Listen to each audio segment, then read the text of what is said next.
All right. Well, we're back with the first new podcast. If you're new to this, my name is Matt McGarry. I'm the founder of Grow Letter, and I'm here with Kolby. Kolby, tell me who you are. So I think it's the first podcast we've done together. So you're our This is co-host for this is like this. the this might be the first time I've co-hosted a podcast, Matt. So go easy on me. Hey, listener, I'm Kolby. My background, I was a copywriter for a bit, and then I joined the Hustle way back in 2017. And so I was with that team for about 4 years through the HubSpot acquisition. Since then, I've been head of marketing at a few marketing tech companies, but recently joined Matt's team, and I'm happy to be here. Yeah, and Kolby is our head of pretty much everything in Grow Letter, head of marketing and ops. We both worked together at the Hustle many years ago. Kolby was there well before I was actually building the business. I just joined like right at the end. We got acquired, You came at the best time. I know, right? Like Yeah, 6 months before we got acquired. That was a great experience for me it's good. because I got the good stuff and then kind of got out. But yeah, this podcast is all about new media and the creator economy. And we've done a lot of previous podcasts about newsletters and email marketing, for lack of a better term, the newsletter space. And we're still going to cover newsletters because newsletters are a huge part of media and the creator economy, the content economy, whatever you want to call it. But we're going to go a little bit more broad and just talk about the stuff we're interested in, whether it's newsletter, YouTube, whatever the media model might be. We're going to talk about businesses, big and small, creators who are starting, creators who are massive. We'll talk about a lot of different business models because this is a lot about the business side of media. We're not really going to tell you how to create content because that's unique to everybody else, but we're going to dive into a lot of different business models. One more thing is we're going to have people on who we find interesting and who we want to have conversations with.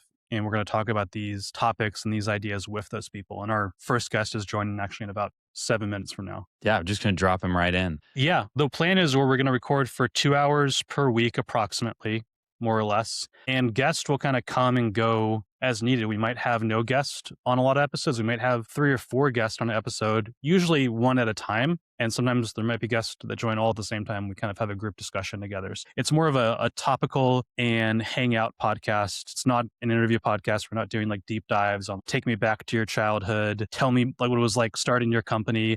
I don't really care about that. I just want to talk to people I find interesting, talk about the stuff that I find interesting with Kolby and our guest. And hopefully that will be helpful to you. Yeah, but we could talk about childhoods too. We could pivot. Anything's open. And by the 2-hour mark, we might be talking about what movies we watched this weekend. Who knows? We got to fill the time. So we'll see what happens. But I hope it's useful to everybody who's listening. Now, let's dive into a topic because we got a couple minutes before our guest comes on. I'll kind of leave it a surprise who it is. But where should we start, Kolby? You got a bunch of cool stuff we can discuss. I do too. What do you think? I mean, I want to talk about the event just because it's so fresh on our mind. And I know we all just got back from Austin, and I'm sure anybody tuning in, maybe they attended the event, but definitely want to hear more from your perspective on how it went, both as obviously, you put it on, but as somebody in the new media space, like what was your thoughts on the event? What's your vision for the event? Where do we want to take it? Just riff on how'd it go, Matt? So yeah, New Media Summit's a 2-day event about the same things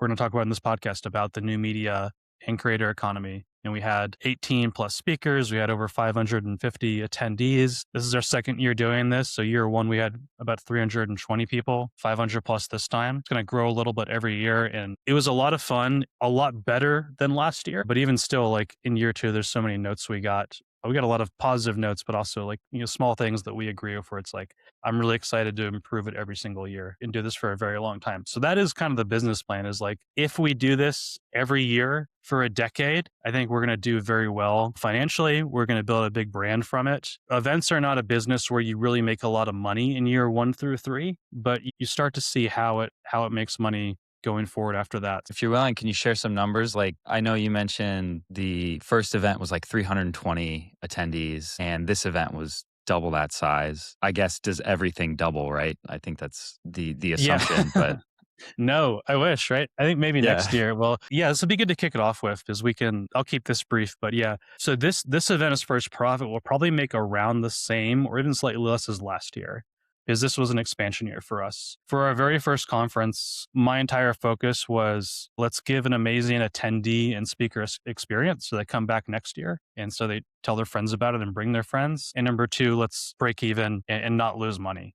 And so we did the first event in 2025 on a shoestring budget. We did it at an event center, which is also a church. And it was just way lower cost that way. We catered all the food ourselves. We brought coffee from Starbucks, flew out speakers and stuff, but we didn't have any crazy speaking fees either. And that was a great way to do a first event. That's a little hack for people who want to do events. If you're having something where it's like 50 to 300, even more people, there's a lot of church venues that they don't really look like a church. They don't even brand themselves as a church online, but like they will do non-religious events and they do them all the time. And they're way lower cost than a hotel and they're very easy to work with. So we've done 2 events at church venues or retreat venues that just happen to be a religious organization. And you can still bring alcohol in there if you're wondering about that. It's funny you mentioned that because when the Hustle used to do events, it was we would never do an event at a conference center or a big hotel, which I know we just did New Media Summit at a hotel, which we'll get into, but we always liked the feeling of being in a non-traditional venue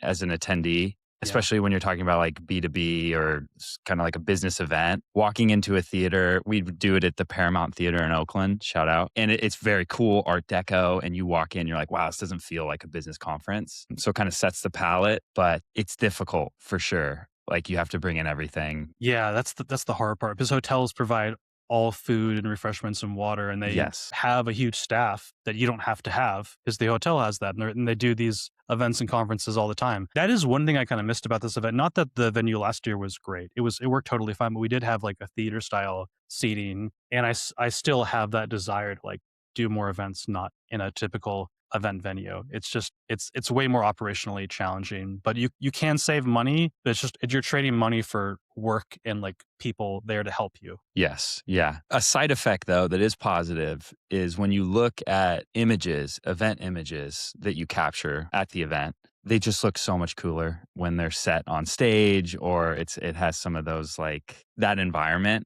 So that's also Absolutely. And keep in mind when you do it at a hotel, which most people do, like you have to build the stage. Like they'll have a stage for you, but you have to pay for the drapes and the background. If you want to have a nicer background, that's way more expensive. I mean, we got like a quote for AV at this event we just did. And like it started at like $70,000 for audio, video, background stuff, just for AV, not for anything else, right? And so not for the room, not for food, drinks, etc. Obviously, it was way more for all that, and hundreds of thousands of dollars. I won't get into the exact cost, but also like if we keep doing it at a hotel, like we had 500 some people this year in that same venue, we could have 600, 800, 1,000. And so you can kind of grow into it and like your fixed costs remain the same to a degree, but you have more profit because of more people and stuff like that. So why don't I let our guest in and then we'll just kind of keep going through this. How about that? I don't want to keep him waiting. He's knocking on the door. I'm in. Yeah, man. We're recording. We're talking about the event. Sweet. It's a good topic. Yeah. Let me break down like the business of the event, Dylan, and then I'll loop you in and get you introduced and stuff. So like the idea is like if you keep doing it and let's say 20-50% of people come back in year 2, then year 3, then it starts to compound. And we wanted to do it because it feels like a more defensible business than an agency or even just like a pure digital media company. So that's one thing. What other business stuff should we talk about, Kolby, before we move on from that subject? I think like the sponsorships being a huge portion of that business and sort of we're still early on that in our development of how we bring sponsors into the fold, what sponsorships look like at New Media Summit, how they're structured and what exactly the sponsor buys. I think there's still some things we're figuring out. I think that was like a huge part of the business model. And for us, it's a huge opportunity as well. Well, I'll share one thing before I pass over to you, Dylan. Like, I want to ask you a couple of things. The way, what Ryan Dice told me, who I've learned a lot from about events, he's the founder of Traffic Conversion Summit, which is it was like the biggest marketing conference that sold for tens of millions in 2019. And Ryan's also had a bunch of other successful companies. And he told me there's basically 2 types of events. But there's technically more, but like 2 main ones that make money. There's expo style events and there is ascension events. Sometimes these are called community events. We're building more of an expo style event. So ascension is lower ticket price to kind of like break even on tickets, make a small profit. You don't really have sponsors. It's usually a smaller event with 50 to 300 people, very few or no sponsors.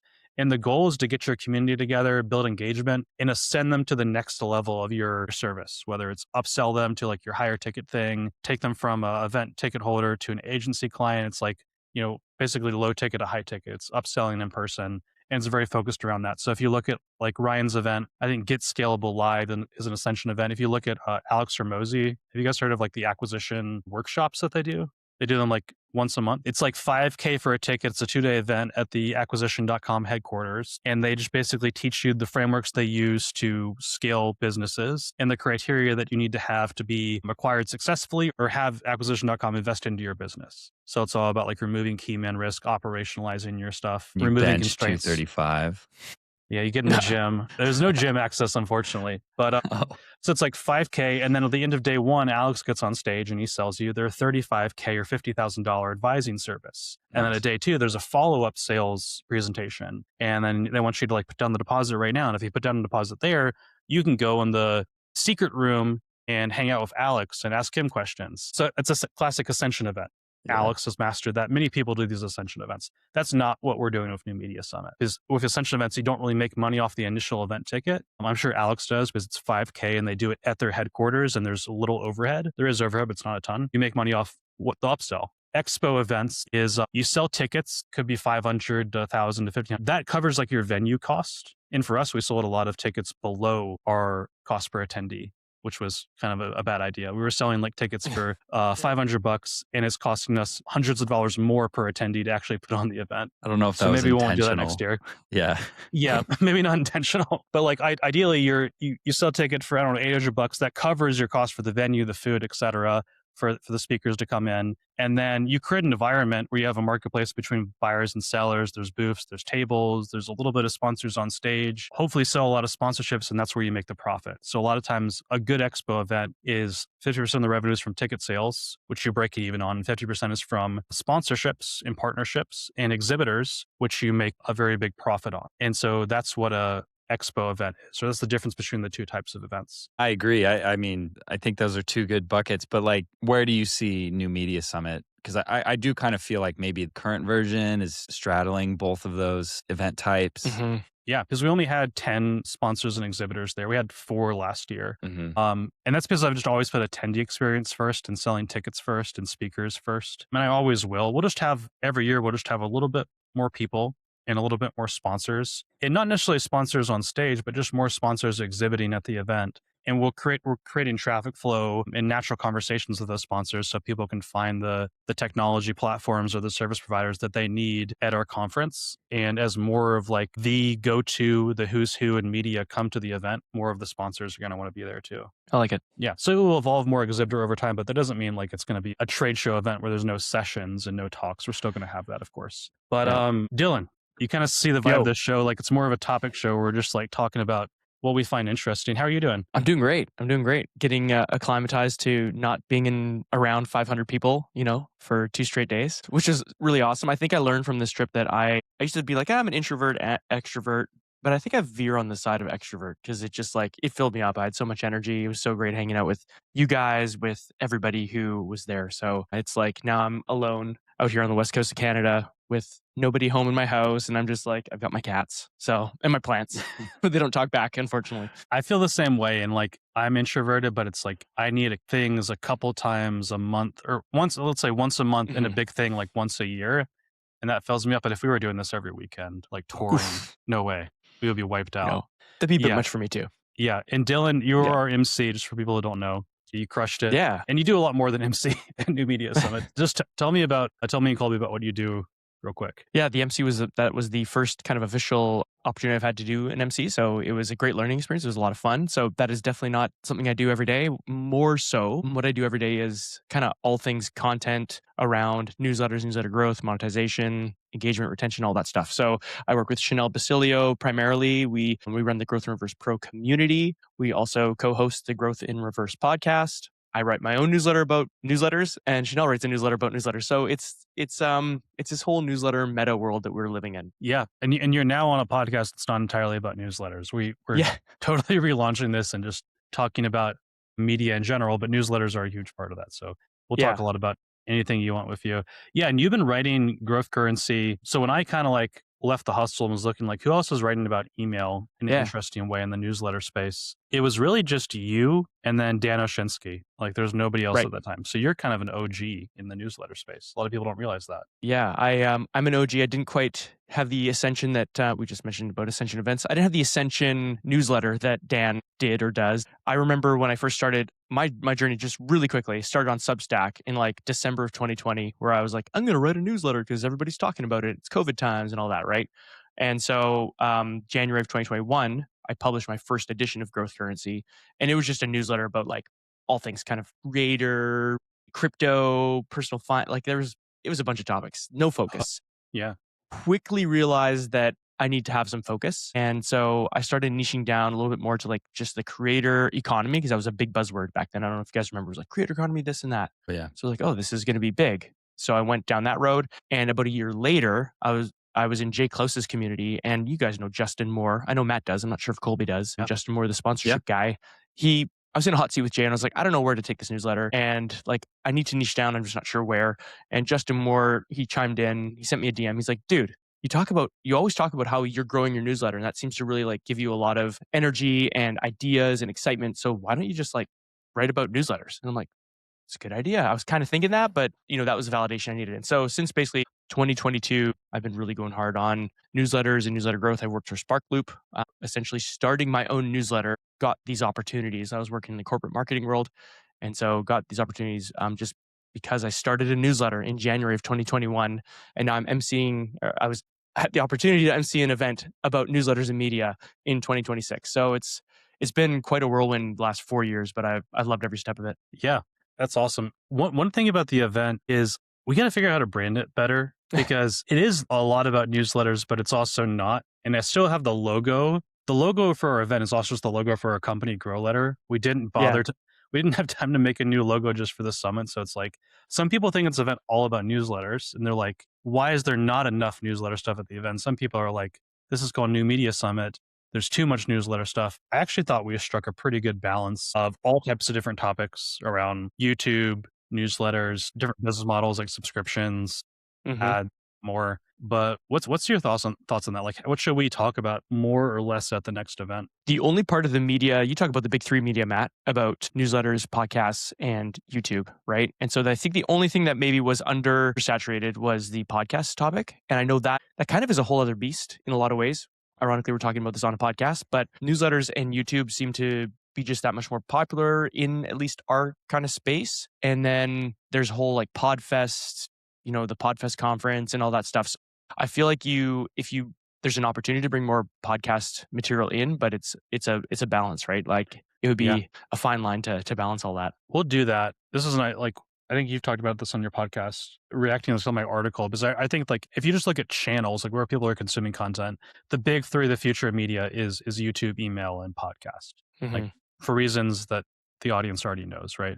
And if you guys disagree, let me know. We definitely didn't have a lot of podcast. We talked about podcast a little bit on stage. We didn't have like dedicated session on how to grow or monetize your podcast at the event. And that's just because there's not a lot of speakers who are really good at that. Chris Hutchins last year was great. Right. And not a lot of our audience has podcasts. And so many of the podcasters, they're getting all of their audience and growth from YouTube. So why not just like talk more about YouTube? I mean, we will do more podcasting stuff at the next event, but it's like, there's just very few people in the world who I can say they actually can provide insights about how to grow and monetize a podcast. Like I can count them on one hand, and we couldn't get them at the event this year because can't have everybody. Yeah, that makes sense. I mean, you had some pretty heavy hitters in the podcast world with Sam Parr, but he's also done so much, more even just beyond My First Million. You could argue that they've said a number of times that growing a podcast is like the hardest thing they've ever done when it comes to any kind of content audience growth. So it would be interesting to learn a little bit more about what they've done and how they've done it. But I kind of get this feeling like they're just like, by virtue of their personalities and the content they're sharing, they're just kind of like this self-fulfilling like audience growth machine. I'm sure obviously there's probably other stuff they are doing, but I would love to learn a little bit more from people who are a little bit more in the nitty-gritty, I think, about how to really grow a podcast and figure out, am I getting the downloads I want? What are all these stats, and how do I, make sure I'm getting the ROI, sponsorships, all that stuff? That'd be interesting. I think that's somewhat untapped in our world. I think sponsorships is interesting, but that's almost just like a whole talk in itself, just about sponsorships. Because like Justin Moore could talk about sponsorships, and you could take that and apply that to your podcast, your newsletter, any type of brand deals, etc. right? Hmm. And podcast people will get value from that. I just don't think there's anybody who knows how to grow a podcast. I've just never met anybody who can explain how to grow a podcast other than Chris Hutchins. And people should Right. just go on YouTube and just Google Chris Hutchins how to grow a podcast and just watch like his 3 videos about it. And that's like all the tactical information that is actually good. If you look at the people who have, I mean, we had people who have huge podcasts at the event, Sagar and Jetty. They have like the number Yeah. one political podcast. They're even bigger on YouTube, over 1 billion views. Sam Parr, My First Million, they have a top 10 or top 5 business podcast. You want to know how they grew their podcast? Tell me. Newsletter. There's 2. I'll get to that in a second. Sagar, before he launched his podcast, him and his co-host, Crystal Ball, went on Joe Rogan and a bunch of other huge podcasts. And they already had a huge news show before that. And Sagar had a half-decade-long career in media as like a White House correspondent. So he's built up his career. He started from scratch originally, but when he launched Breaking Points, he was already well-known and had a lot of great relationships that he built from scratch. And then Sam Parr. I mean, they just had the best launching pad, which was a 1 million plus newsletter. And initially that one started, the concept was, it was interviews with founders, and it was just Sean initially. Right. That was back when they were sitting in the red chairs, and that was in the Hustle office. That was pre-COVID times. When you have a 1 million plus audience and you're pushing every episode to them, that definitely helps. But credit to them, because I think Sam mentioned in his session that I think they had like 850 episodes under their belt now. Hmm. So just the consistency of doing the show each week. I think they record, Matt, you mentioned they record 3 times a week. And I know a big unlock for them, at least when I was in that orbit of My First Million, was posting the clips on YouTube. And so, you talk about how you grow a podcast on YouTube. So it's all just YouTube, right? A lot of it's that. It's like our YouTube sessions were like thumbnail design, topic strategy. Like a lot of growing a podcast is just how to grow a YouTube channel. But I think the secret is you start with a massive audience and then you do it like every day for 5 to 10 years. Like that's what Sagar did. Started with a decent sized audience. They record like a multi-hour long show every 5 days a week. And they've done that for 5 years. And now they're over 1 billion views. Same thing with Sam. I thought they only record 2 times a week, but maybe it's 3. And they've done that for 6 years, 800 episodes. To be fair to them, right? Sam talked about this with us on stage too. They did kind of cap out the Hustle's audience pretty quick. Like they promoted a lot in the Hustle newsletter, but they couldn't really get to above, was it like 50 or 100,000 downloads per month or per episode from the Hustle's audience? And that's when they had to go out and figure YouTube, had to figure out guest podcasting, had to figure out how to bring a big guest onto the show, all those other kind of growth hacks that got them to wherever they're at now. I don't know, hundreds of thousands of downloads per episode. Yeah. And Sam will tell you that it's like growing that podcast is the hardest thing he's had to do, at least in terms of business. So, it's almost like the reason why there's nobody going out and telling all these like podcast growth hacks, they're just difficult. And if you know them, maybe you aren't keep them any. close. Yeah. There might not be any other than consistency, which is difficult. Yeah. And that's the opposite of a hack, right? It's just like you're basically running this content treadmill. And I know that has a negative connotation to it, but it's like if you want to grow an audience, you got to keep showing up and keep doing it. I think one thing that could be mentioned about content or about podcasts is having a good premise, right, for a show. Because you could be an interview show, which is great. Like, Stephen Bartlett, Joe Rogan, like these people have crushed. That's their whole format is like interviews, right? If you have a different premise for your show that is, catchy, interesting, serves a niche, a desire, a subculture even, like I think that alone can help help propel you and your podcast, even newsletters like this goes for kind of all forms of media that can really help propel you and grow you that much faster. Like when Chanel started Growth in Reverse, nobody else was doing deep dives on newsletter growth. And it was like, yes, this TAM is not big. Like there's not a ton of people who are going to care about that, but the people that are in it are going to eat it up.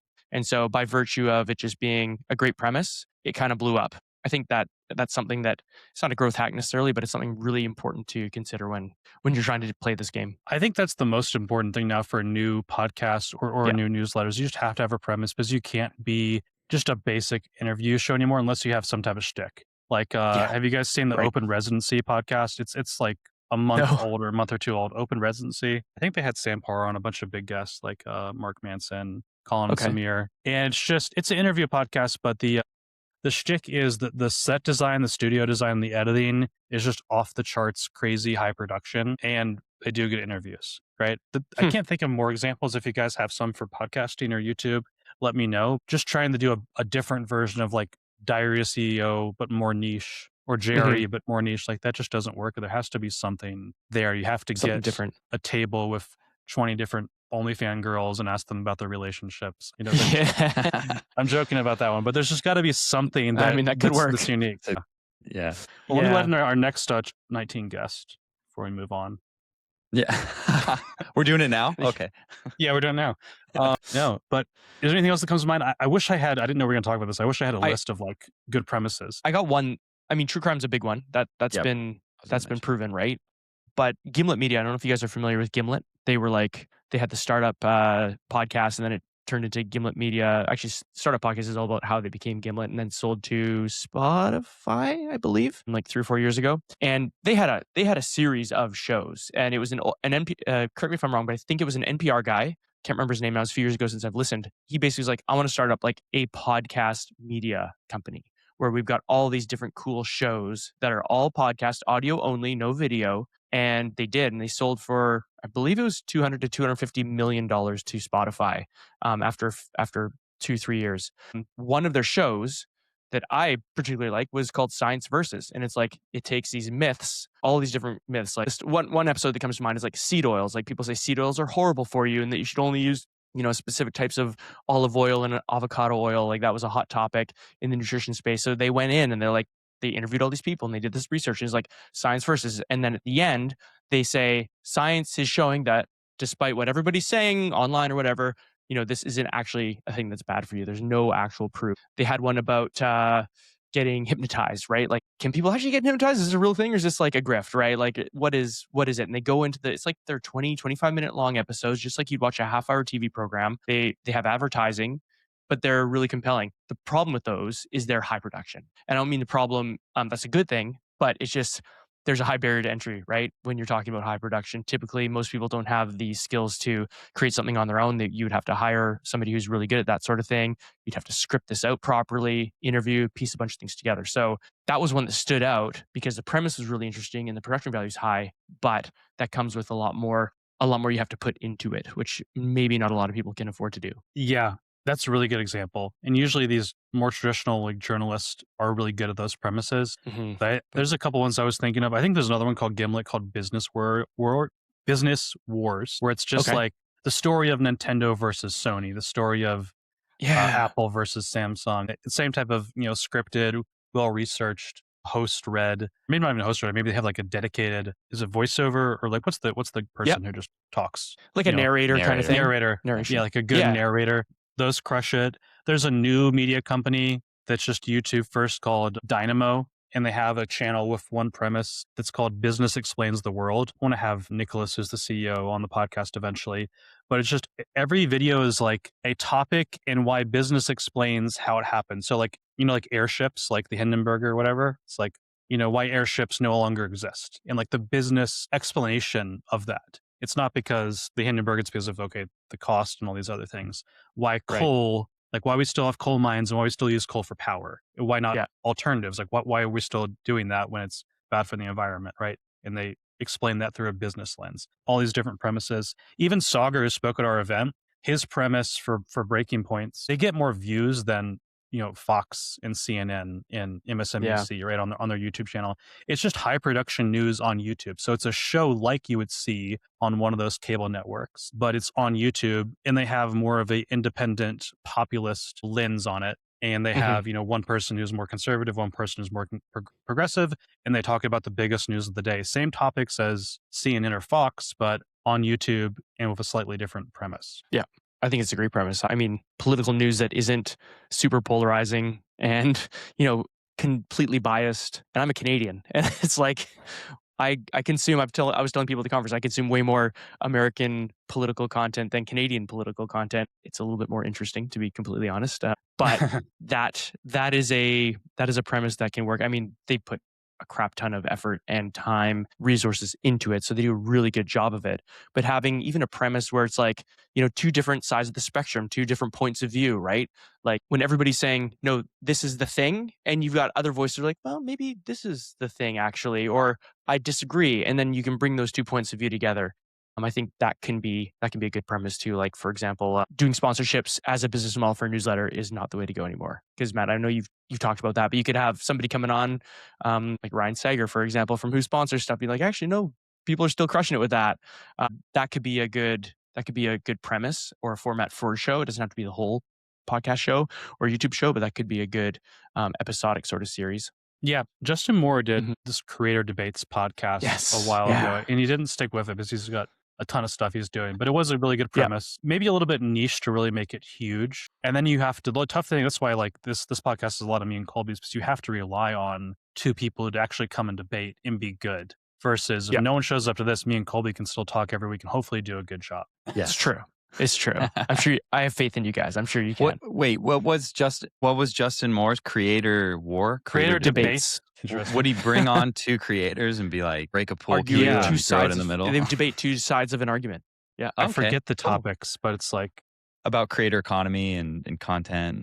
yeah, it got a little nerdy. It was like, evergreen courses versus cohort based courses. I think that's interesting, but maybe a general audience doesn't. But like stuff like that, as you can imagine, podcasts versus YouTube. We should move on to another topic, but a good lens if you're looking for a premise is, I think, is to look at the past. TV shows that were huge 20 years ago, 50 years ago, even like series of books or magazines or recurring articles in magazines. There was like a big course that was huge in like Internet 1.0, like 1999. It was called 30 Days. And this guy would interview back with them when they called them internet marketers, like people who were actually like selling ebooks online and stuff, or even selling physical pamphlets online. And he was like, Ryan Dice, if you lost everything, your reputation, your audience, XYZ, and you had 30 days to start from scratch and make enough money to pay your rent or make 10K, what would you do? Go. And then he interviews Ryan on that subject. And then he interviews 30 other entrepreneurs with the same premise. And then he put that together in essentially a course and sold that, but it also could be a podcast series. And so that's one. And then Russell Brunson redid that course like 20 years later. So it comes back again and again. Yeah, that's a good lens. Really good lens. Dylan, did you have a couple topics that you wanted to discuss? What would be good to get into? Yeah, there's a few things that we've talked about recently that I think are interesting. In fact, I posted a couple of weeks ago. It was one of my most popular posts of the last 6 months at least, gated free content. And I even tagged you, Matt, because I wanted to get your take. So I came across a newsletter on Beehive and I was going to check out the link and I couldn't read it unless I subscribed. So it wasn't like pay to read. It was just like subscribe and then you can read it. So it was just like a gate for the free content. And I was like, interesting. Okay, well, this is kind of a little bit of friction, a little bit annoying, but I want to read the content. So I'll, subscribe, full well knowing that I can unsubscribe if I don't want to read it. And so I know, Matt, you've done this with your lead magnet content, at least whenever you're promoting something on LinkedIn, comment to get sort of strategy, you'll gate your posts. So I just basically took a screenshot of this and I put it on LinkedIn. I said, how does this make you feel? And then just, below the fold, after people click see more, I just explained a little bit more thoroughly in that post what was going on. My take on it, how does this make you feel? What do you think about this? And it was wild how many people were like basically bringing out like they're going to tar and feather me. Like they're just like, no, pitchforks, like we don't want this. They were very angry. Like they weren't mad at me. They were just like, they're expressing their hatred and disgust and vitriol over this kind of strategy. And in my mind, it was funny because I'm like, this is what a lead magnet is. Like the content is behind, you got to give your email address for it. The content's behind a gate. And people don't seem to have too much of a problem with that. But I guess just the way it's framed and the position of it is like, oh no, you have to sign up to read this content. Just like that was over the edge. So maybe it feels like a bait and switch because it looks like a blog post, but then as soon as you scroll, a gate pops up to read more. And this is nothing new, but that is a good point where it's like, you should think about how people feel. And when they go to a lead magnet landing page, like everybody knows what those look like. You see like a headline, subheadline form, maybe a little graphic of what the lead magnet is, an illustration, and you kind of know what you're getting there versus like email gated page could feel misleading. I haven't thought about that because the reality is also it does work. Like it gets people to sign up, and asking for an email address to read a really good article is pretty low friction and not a big ask compared to every media company that has everything paywalled where you have to actually pay $10 a month, right? yeah, But you don't always realize people's psychology when they say these things because you're not actually reacting to it in person. very true. What was your conclusion, Dylan?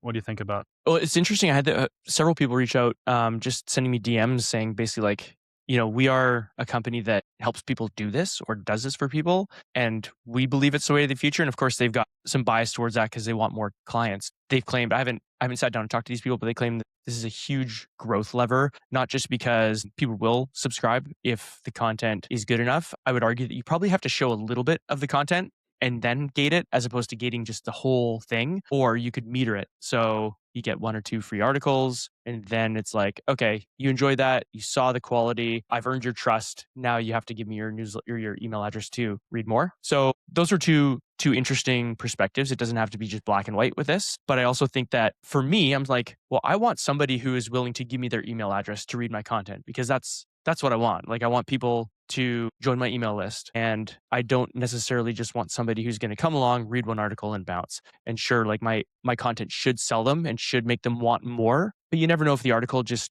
wasn't the right fit or a topic they weren't interested in, whereas I might have other topics that they would be interested in. So I think that personally, I don't see anything necessarily wrong with it, but I do think there's different ways you could approach it where, like I said, you tease some of the content, whether it's 50%, 20%, or 80%, and you just hold back Dickie Bush and Nicholas Cole are really good at this. They will show you like all of the ways they've been using AI with prompts and stuff like that. But if you actually want the prompt, they gate that part. So like theirs is a paid newsletter. It's a little bit different, but similar strategy, right? They've got you bought in as you've invested all this time reading the article, and then at the end it's like, oh, you need to upgrade if you want to read more. And so I think that is friction, obviously, to get to a paid subscriber. But with a free subscriber, that should be like a no-brainer. Like, oh yeah, I'll just give you my email address to get, the last 20% here, the real meat of it. I guess that's my slant is gating the whole article might not be the best strategy, but metering it or gating portions of your articles, I think is a good strategy personally. Yeah, you have to be thoughtful. I like that what they Mhm. do where it's like you get the thing for free, but if you want the prompt, you have to pay. Other people could apply that to something else. It's like I have a real estate newsletter about properties to invest in. I'm going to like show you the properties and like tell you the city, but if you want the address, the Zillow Yeah. link, my analysis of the potential ROI, you got to pay for that. But Yep. everything else is free. It's just like that. The primary, most actionable information is paid or it could just be behind an email gate. The only Yep. thing I don't like is when people have, and this is people largely do this through Beehive, when every single blog post on their website is email gated. That annoys me a little Right. bit. If it's just like my top 20%, my top 10 best posts are email gated, and I'm going to kind of highlight those on my site for people to find, or it's a meter where you get 2 articles for free and you have to subscribe for free to get more. I love that. I just think every post is a little bit lazy. Also, I think that's hurting your growth because you're going to rank Yeah. less on SEO or maybe on AI searches. And it just creates more friction because a lot of people, I read a lot of newsletters, but then I want to revisit things or look at their past work. So I go to their website and then I'm already a subscriber. I have to like sign in Yeah. or subscribe again. Yeah. It just Yeah. It's becomes kind of annoying. a bad user experience. What? Do you know if Beehive allows that metering yet? Yes. Not Yeah. yet. They do? Which one? Sorry. Metering Like like where you can read 1 or 2 articles Oh. before you get, prompted to have to subscribe before you can read anything else. I don't think they do. I haven't I seen don't it. believe so. I do know to what Matt's mentioning, and I've experienced this with some Beehive creators, is every single article is blocked. And even Right. after you sign up, it expires, you have to do it again. I was going to ask Matt, what do you do on Newsletter Operator? Because I do know that you gate some, you have a rule. A lot of websites you'll have like, okay, feature post or best post from like start here. Like I'll gate some of those that I think people are really good and I think are worth subscribing for that I can really deliver on when they subscribe. I'm not going to gate things I feel that are not my best work. And then the only other time I'll gate something is when I'm doing what I call a lazy lead magnet, which is I read this great newsletter. I want to promote it as a lead magnet, get people to opt into my list for access. But I don't feel like building a whole landing page and funnel or having my team do that. Let me just click email gate on Beehive or write a little post about it. I promote it somewhere. I send the link and they have to enter their email address to read it. And then after that promotion's done, after a couple of days, I'll un-email gate it so people can get access to it. And so hopefully I can get some SEO juice out of that too. And that's worked really well for you, right? Yeah, the lazy lead magnets. It's all like the comment to get stuff on LinkedIn, which we don't have to get into that topic. I feel like we've talked about that so much recently. But Yeah, for it's sure. just, someone mentioned this at the event, or maybe someone's takeaways from the event is like comment to get works on pretty much every platform that has a DM feature. Probably the best ways to get emails organically, whether you're doing Facebook or Instagram with ManyChat or LinkedIn or X. If there's a DM feature on the platform, doing a comment to get giveaway is probably the right idea. I fully agree. Gannon Meyer, he's a ManyChat guru, automations, that I sort think of we thing. both know Gannon. Yeah. Okay, sweet. So I've been following him. He came into the Growth Nerds Pro community and did like a session on automations with ManyChat. And so one thing that I noticed people speaking at the conference talking about, they did mention this strategy and saying how it works really well. A few people even kind of showed how that flow works, where you send them the link to the landing page, people click, enter the email address, and boom, they're on your list, which is great. However, I think there's a lower friction way, and this is something that Gannon, not me, I'm not gonna take credit for this, but that Gannon does, is he doesn't even send people to a landing page. What he's set up in ManyChat is, and this is, you can't do this on LinkedIn yet, but with ManyChat on Instagram, what he does is he just asks people for their email address. And as soon as they enter it, you can create an automation in ManyChat that it just pulls that email address directly right into your Kit or Beehive ESP. It'll tag them with whatever tag you want, and they're boom, they're in a sequence, they're getting emails. They don't have to even leave the platform. So he's found that to be even that much more highly converting of a strategy than sending people to a landing page, because that's obviously going to cause a little bit more friction. Yeah, And that's a really good interesting. point.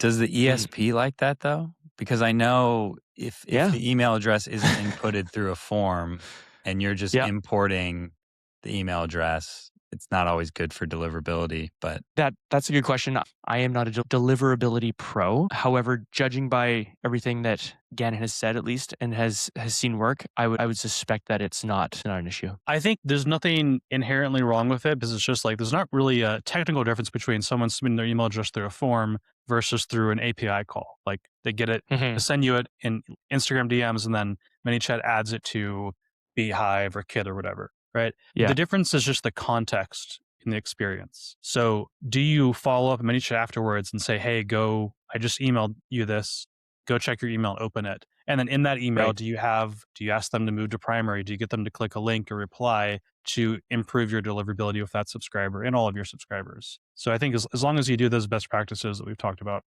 forever, I think you'll be fine. If you have, poor deliverability best practices in general, I think your deliverability will be bad, just like it would no matter how you got that subscriber.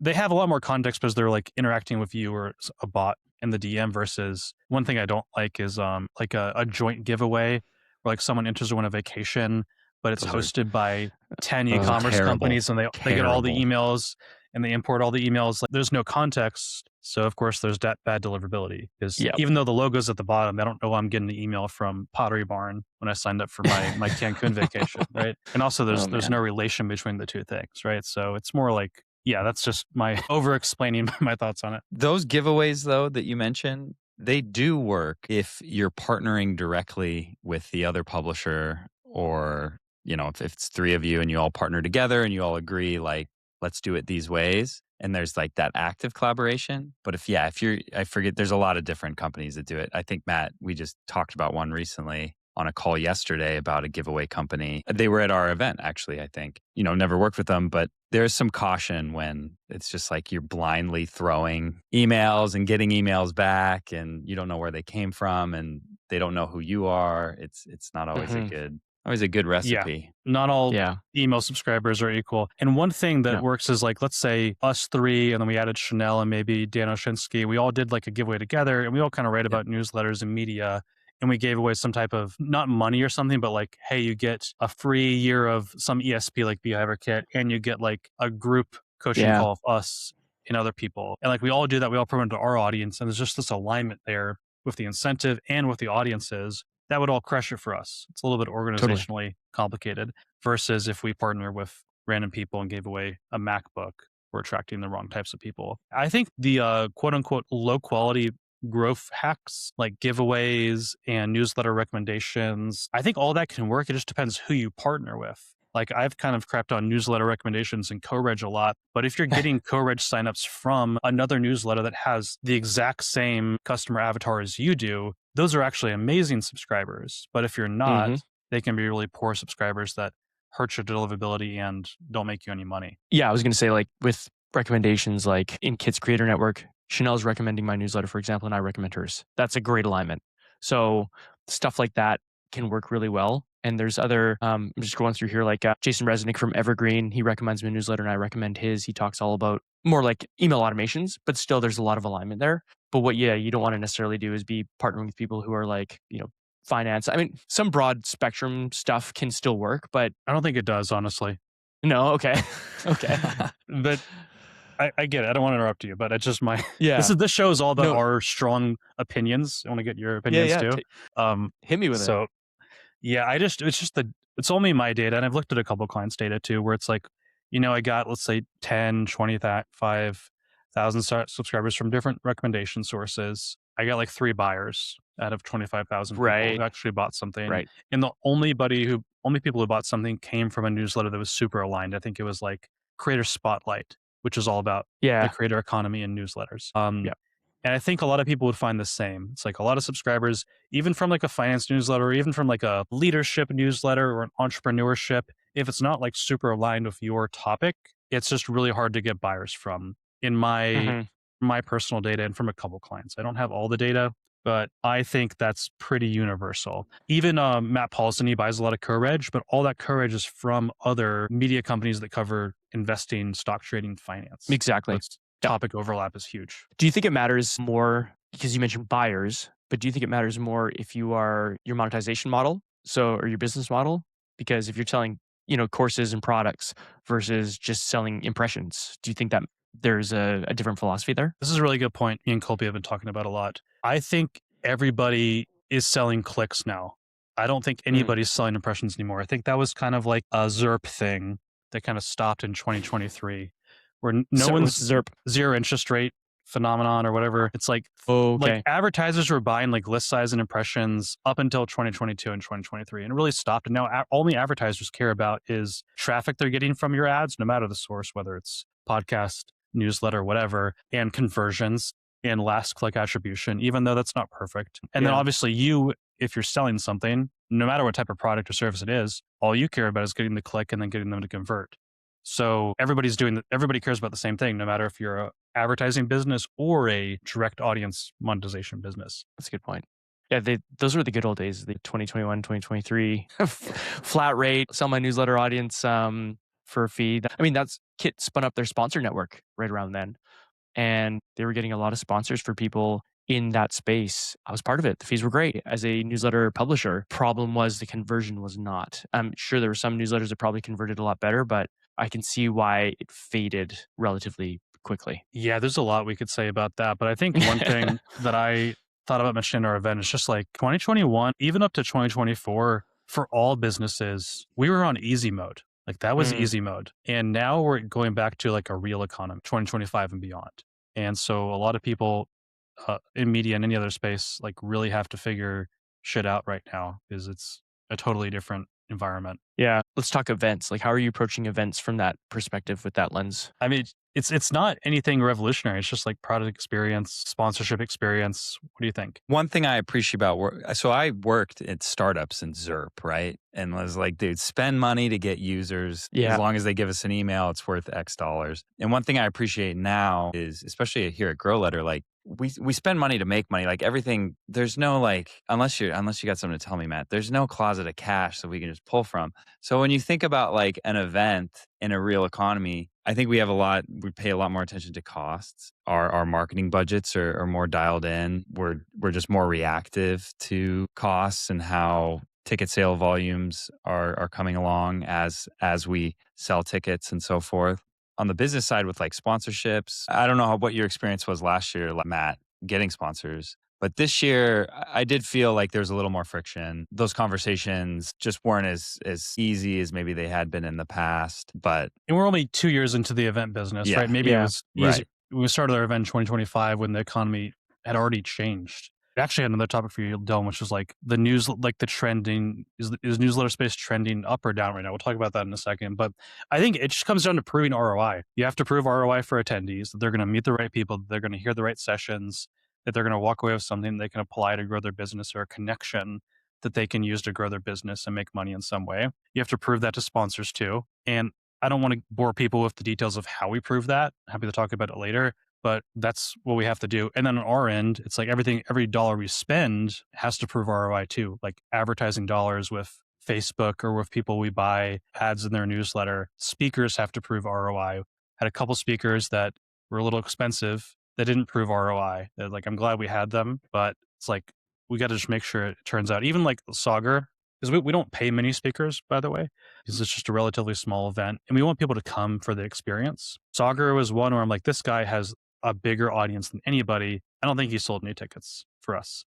I thought he might not sell tickets because he has a different type of audience. He doesn't have a business audience. It's a consumer news audience. So we kind of capped our downside to some degree, and we're not paying Sagar or any speakers 6 figures or something to come, right? Yeah. But even though he didn't, I'm still glad we had him because I think he proved out that this actually is a new media event because he is one of the founders of one of the largest new media businesses out there. So it had to prove ROI that way because it didn't prove ROI in the ticket sales, right? Whereas some speakers may sell a lot of tickets just by being there, even if they don't mention the event. Yeah, I was shocked that I was the second most, at least according to your post in the community.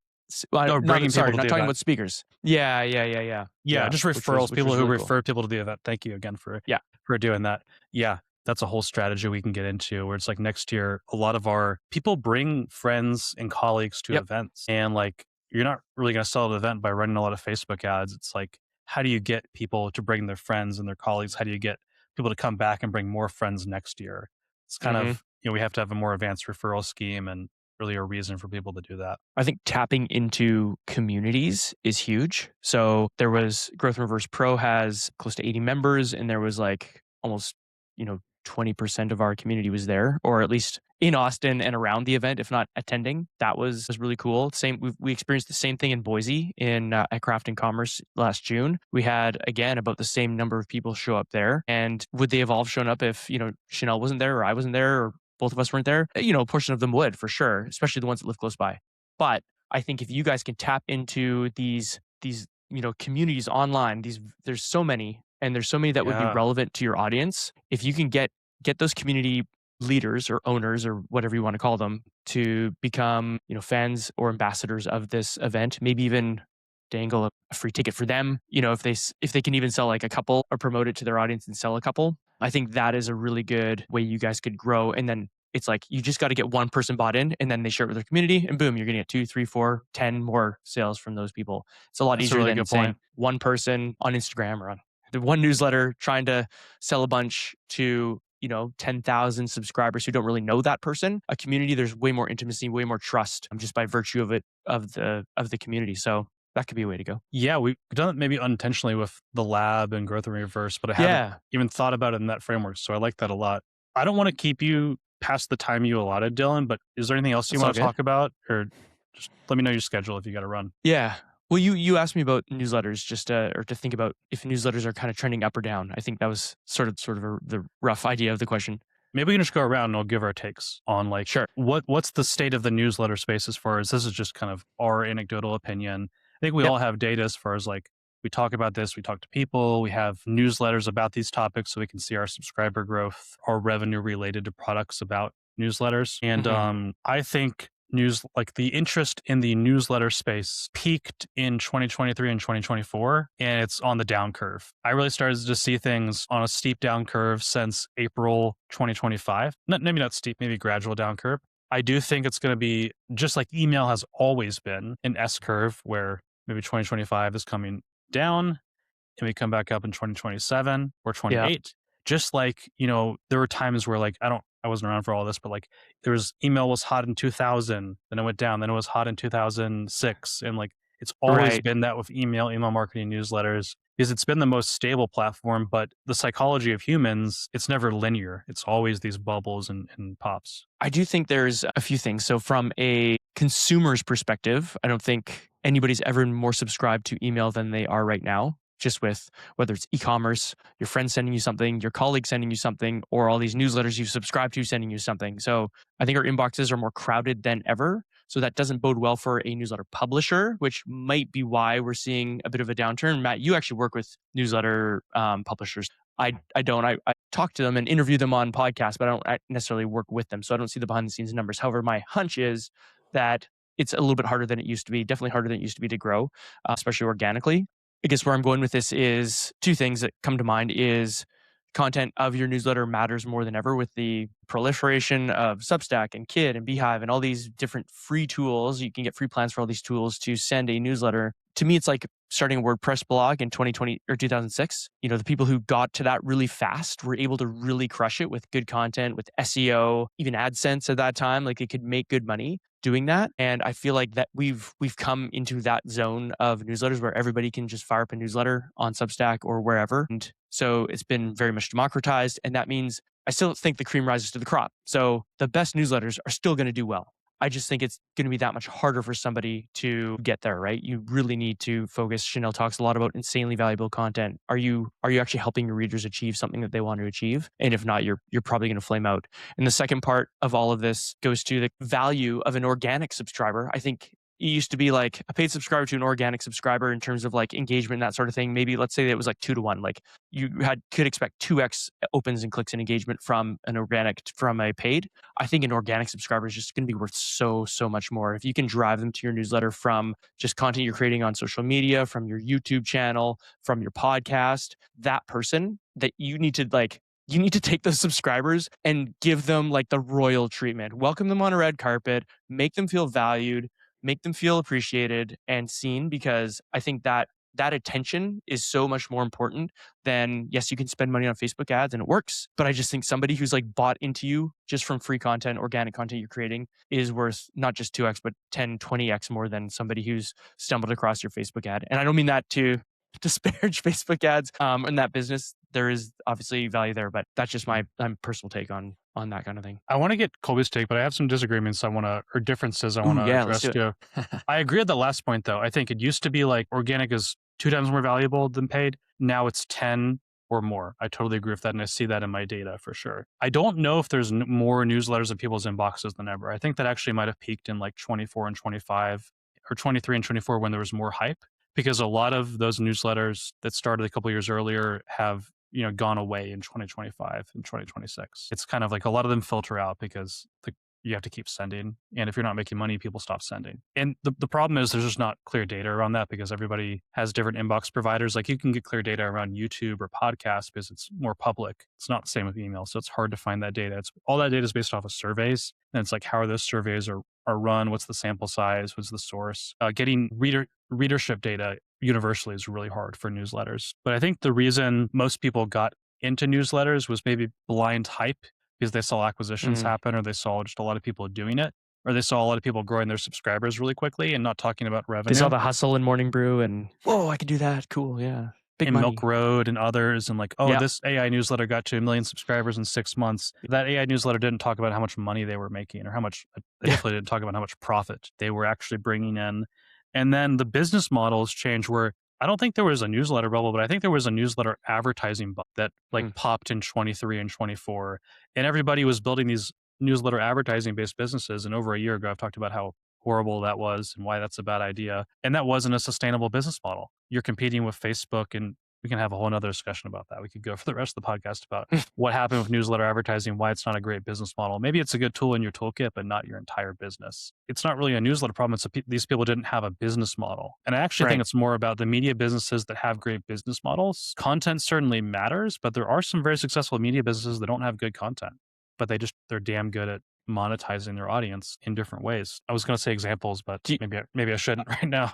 I was going to give you a for instance, but I guess that puts you on the spot a little bit. There's a lot. I would say most. I'm looking like the Points guy or something. Those are people like I think I met some of their team, but I don't really know any of their writers or anything. Like pretty generic credit card content, but like they know to get traffic.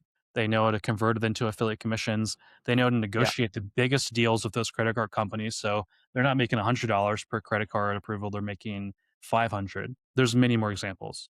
The financial media space, there's a lot of examples for sure. B2B, anything. And some of the valuable content certainly matters, especially for people who are launching their business in the startup phase, trying to attract an audience. But there's got to be a business model to back that up that's sustainable. The reason people fail, it isn't because they had like bad newsletters or too much focus on newsletters. They just didn't have a business. There's no model behind it. I'm going on too much. I'm trying to explain this in a way that makes sense to people. But what do you think about it, Kolby? Our newsletter's dead in 2026. Are they on the decline, or are they on the come up? Or are they dead forever? What do you think? It might be flat. I could see it as flat. I do agree, Matt, with your it's cyclical. We definitely had a hype. We rode kind of that wave back in 2022, 23.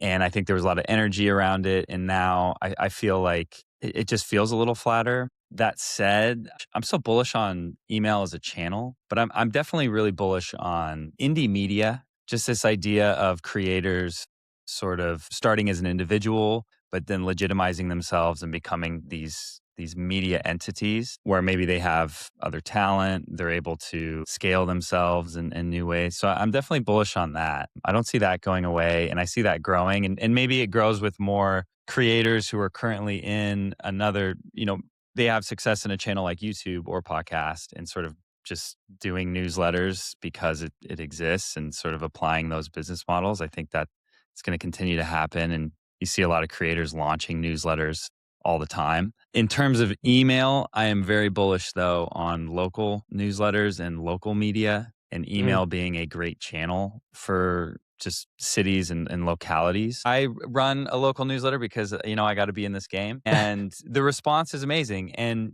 where other larger newsletters are seeing a lot of headwinds with advertisers or headwinds with paid growth, and some of these other headwinds. Local, you don't really experience that because there's just less competition and it's just such a smaller market. Obviously, it's not a big market, but I write a local newsletter for Oakland, California, 400,000 folks. I think it's a large enough market to be interesting and to be a cool side hustle. Oh yeah. And there's just a lot of engagement there. So I'm definitely bullish on local newsletters, but if you're trying to start a hustle 2.0 today in 2026, or like a morning brew 2.0 or something like that, 1440. like 1440, Yeah. 1440 for sure. Yeah. If that is your thesis, like, yeah, I could do that, then take another look in the mirror. Do you think there's an opportunity though for that style though in really more focused niches, focused verticals, as opposed to like they're very broad, right? Here's my take. It's not that Okay. content style doesn't work. It's because the business model doesn't work. You're I think right. that's what Okay. people are getting wrong. Those are newsletter advertising business. Yeah. Morning Brew has evolved a ton. So when people think of Morning Brew, they really think about what Morning Brew was 3 years ago. So I'm just going to talk Yeah. about that. The core Morning Brew newsletter, not all their B2B stuff and their events. They do so much now. I can't even explain it. Maybe we'll have them on to talk about it. But it's just like you send a newsletter 6 days a week and you have 2 or 3 ads per newsletter and you sell those ads. That business model doesn't work. But the hustle style content, especially like old hustle, people read back in the day when it was really, really good. When Kolby was writing it. Yeah. Kolby had the vibes there. Yeah. That works for any niche. It could be broad. It's just like you're not going to make money that way. You're going to make money a different way. That's a whole other conversation we don't have time to get into, the media monetization models and what's working now and what's not. But like, I don't think people struggle to make email work because email isn't an important channel anymore, or email is dead, or email is too crowded, or email is being taken over by AI summaries. It's because their core business model and their brand wasn't actually strong in the first place. So it's not an email problem, it's a business problem. Damn, that's a mic drop. Yeah. If I've ever heard one. If people are listening to this and they don't have like an email marketing strategy and a newsletter strategy, they're leaving so much money on the table. Like, I think everybody agrees with that. Even if you're somewhat bearish on newsletters, everybody agrees with that. So that's maybe a good point to kind of close that topic on.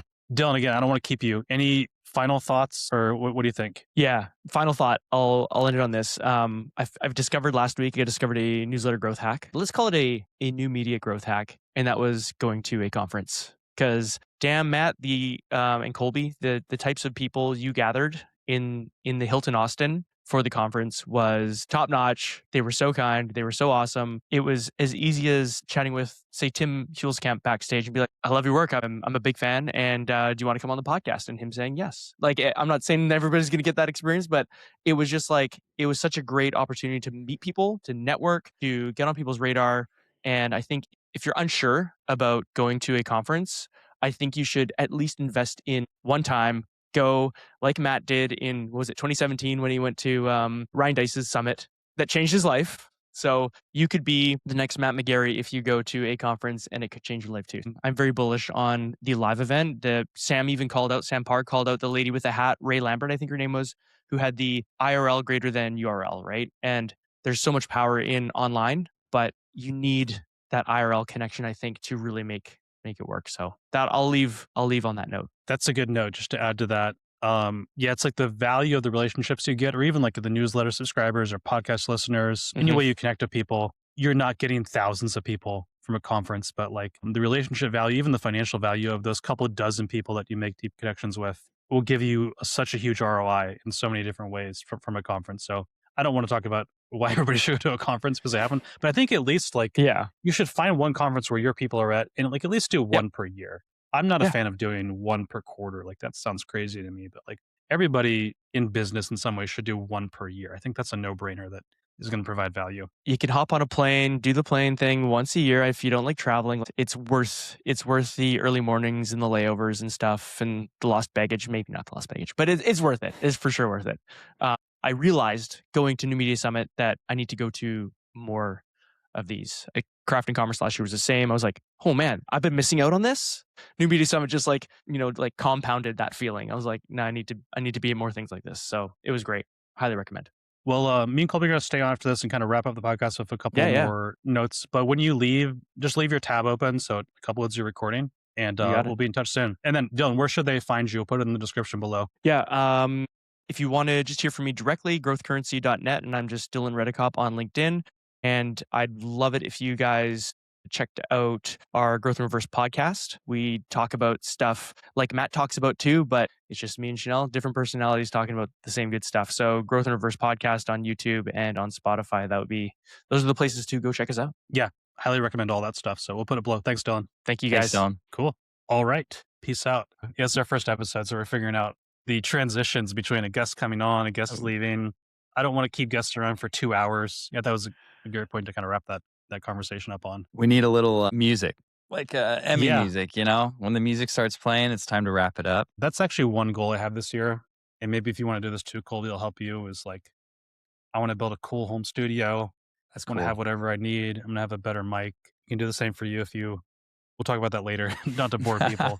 But if you have the space for it and the room is able to be used for some of that stuff, and that'd be cool to see. There's man, I'm blanking on his name, but there's actually a creator that is got a cool little business where he creates a bunch of content around building exactly what you're talking about, the Zoom studio. And his whole thesis is in a modern working context where we're all working from our home offices, the better you look digitally, like the farther you're going to go. He does a lot of affiliate stuff and then he sells a course to help you build your home studio.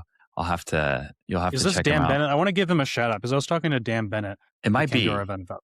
Yeah, he has Was he just there? hot sauce.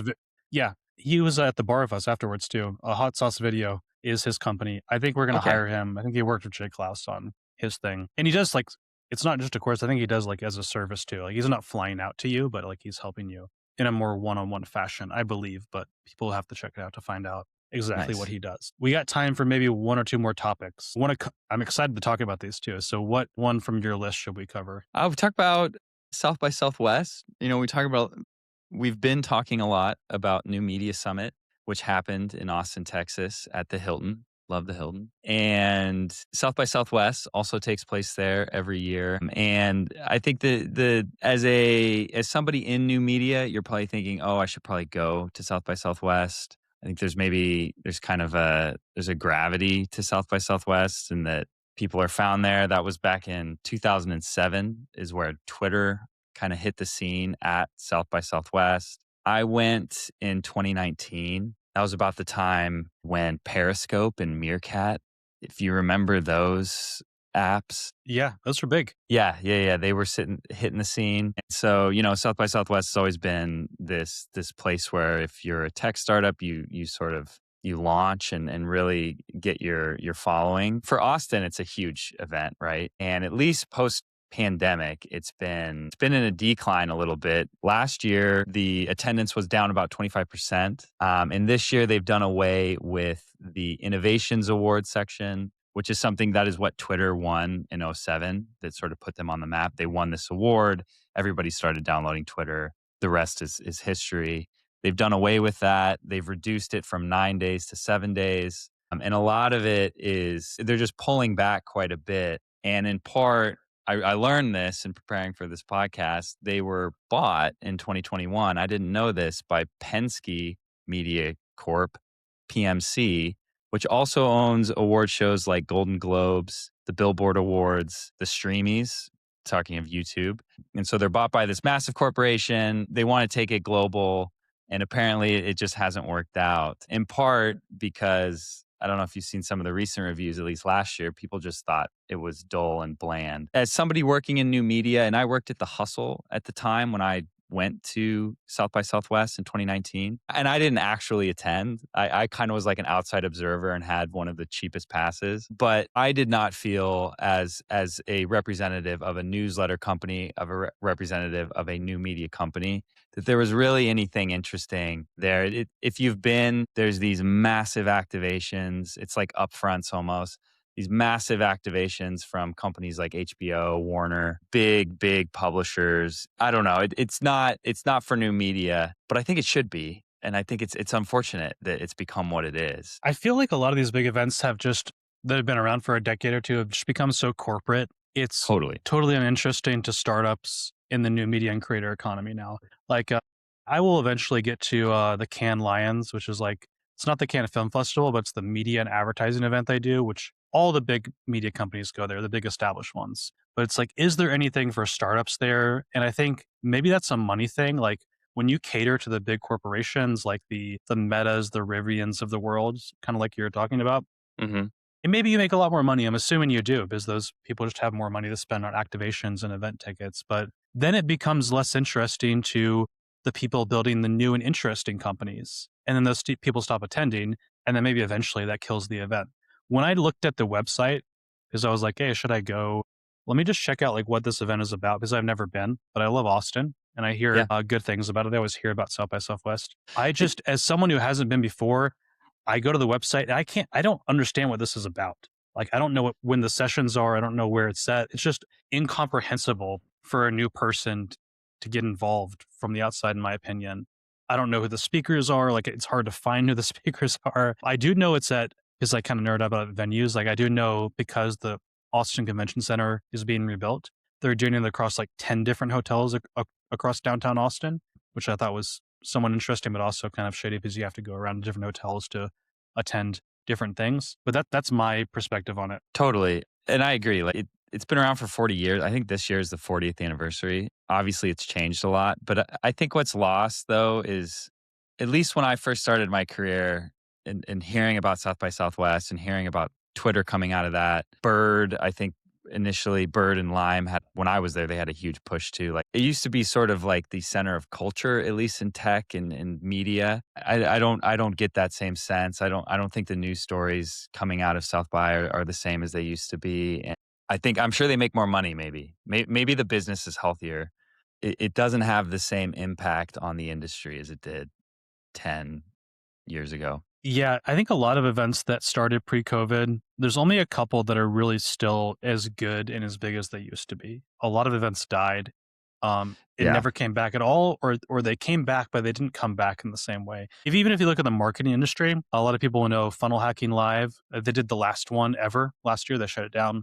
Traffic and Conversion Summit. They did the last one in 2024, and then they shut it Hmm. down. So, and that's kind of sad in some ways, but it also does show there's white space where people still want gatherings where they can find their people and find cool new things. Those gathering spaces don't exist like they used to pre-COVID. And now there's opportunities for more. And that's what we're hoping to do with New Media Summit is to bring together the new media world, the digital marketing world, and the creator economy all in one space. Everybody from local media to financial publishers to YouTubers to influencers, everything in between, and build a cool space for them. People building stuff that's new and not have companies like New York Times on stage that much because I think they have a lot of cool stuff to share anymore.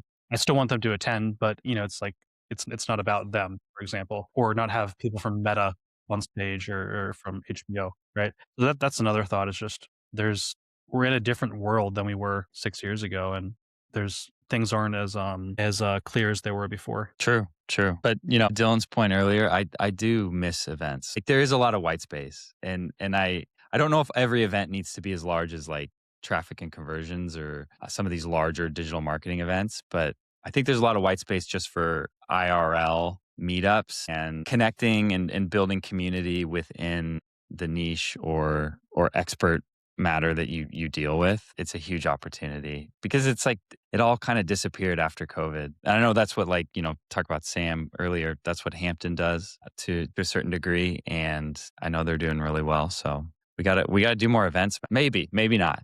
Yeah, maybe definitely one per year. It's gonna keep Yeah. getting better and better. And I don't want to talk too much about events, but Yeah.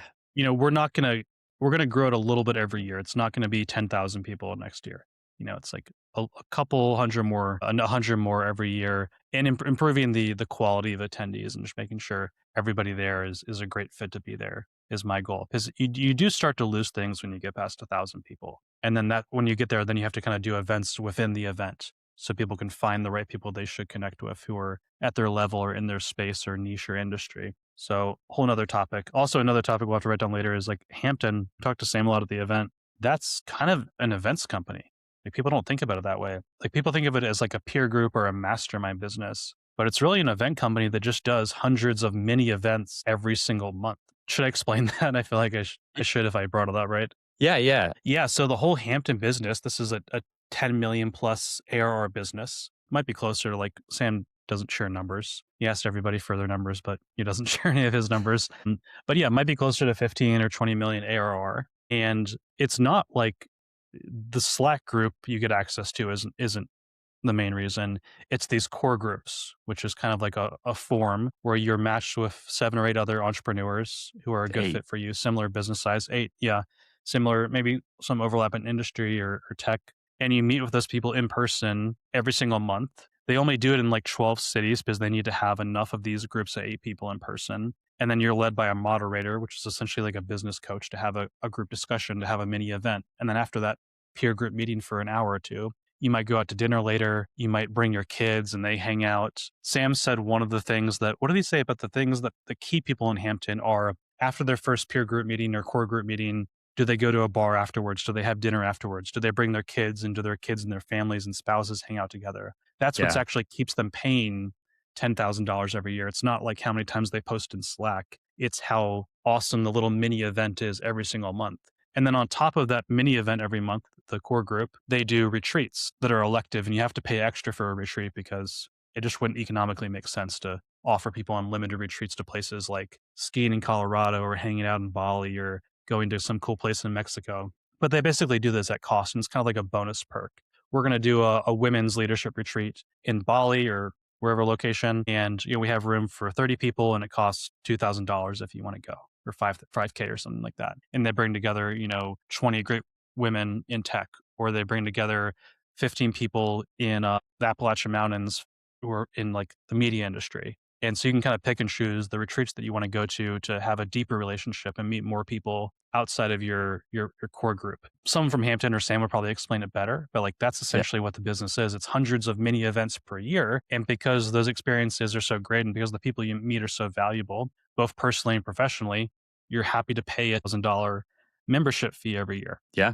And that's for and everybody in Hampton, I believe the minimum is 5 million ARR. 3 million per year revenue or ARR. There's a couple Y- exceptions. Like if you raised more than 5 million, you can get in even if you don't have 3 million ARR Okay. yet. But more or Yeah. less it's $3 million businesses and above. Yeah. So like and that's sort of the unifying similarity that everybody has. But I think that's one lens you could take on it. But like there's so many other obviously you could do one for newsletters. You could do one for new media too, where like we're all interested in that. But there is a mark people crave face-to-face interaction. We all went through COVID. That's in the past, but things haven't returned and the world is different now. And so as somebody who works remotely and has worked remotely for the last 7 years of my career, the opportunity to go and meet and share a meal with people working on the same things that I'm working on, like that's very desirable. And I live near SF, and I think Dylan mentioned the woman with the hat that had IRL greater than URL. She's represents a company called Dinner, I think Dinner IO, and they've hit me up a few times to have a dinner in SF. I should probably take the offer. But I like those businesses. I think they're probably really fun to run to, having little mini events. And I think it's a good model. I understand why the really successful ones though kind of have that bar of like 3 million above and you can charge 10K a year. Then it starts to make more sense as a business. But Yeah, it can be a great business or it can be just a great social thing. yeah, Maybe we'll wrap it up on this. One thing I'm going to do soon, now that I have a little bit more time after the event, is just for fun, no money. I'm going to get together like I think I bought like gsofounders.com and just to get together in my area, which is Greensboro, High Point, Winston-Salem, founders and CEOs of all different business types and just like meet for a dinner once a month. And maybe we'll have that's like cool. hang out at the bar afterwards and we'll have like dinners of 7 or 8 people. And it's like literally just for fun. There's a lot of people in smaller ish cities who can't meet a lot of like minded people who are also founders or in business in some way or whatever similarity they have because there's just less concentration of those types of people in a smaller ish city. And so I'm gonna basically do my own kind of mini core group or mini dinner series where everybody kind of splits a bill, or maybe eventually we'll get a sponsor or something. No money involved. It's just like I need that in my life, and so I'm going to set that up later. So if you are in the Greensboro area, hit me up, send me an email, matt@growletter.co, and I'll set that up, and we'll do one soon. Nice. It's a good. And other people should do that too, honestly. Like especially if you're in a smaller city, and you don't have this, you're going to do it. You're doing your local newsletter thing. We'll talk about in the next couple episodes, and I think it's a no-brainer. Yeah, it's a great plug. Yeah, I wasn't even prepared to talk about that, but I'm glad we mentioned it. Why don't we wrap up here? We're going to do like a pilot of like 10 to 20 episodes. And if you like this and you like future episodes, you want us to actually keep doing this, subscribe wherever you listen, Apple Podcasts, Spotify, and leave a 5-star review. It doesn't matter the platform. If you do that, we'll keep doing that. If we don't get people to subscribe and leave 5-star reviews, we'll probably stop doing this. So if you want this to exist, please do that right now. Or if you're indifferent, that's cool too. But yeah, any final thoughts, Kolby? Yeah, no, agree. Please, 5-star, subscribe, send us an email. Tell us what we did right. Tell us what we did wrong. Tell us what you'd want to hear more of. Or Topics, yeah. yeah, if you, I think we earlier in the show we talked about premises. Like if hey, what if you guys did X or Y? We're definitely open to it. But yeah, thank you for listening. Yeah, we'd love to hear that. Matt@growletter.co, Kolby with a K at growletter.co, and we will talk to y'all in the next one.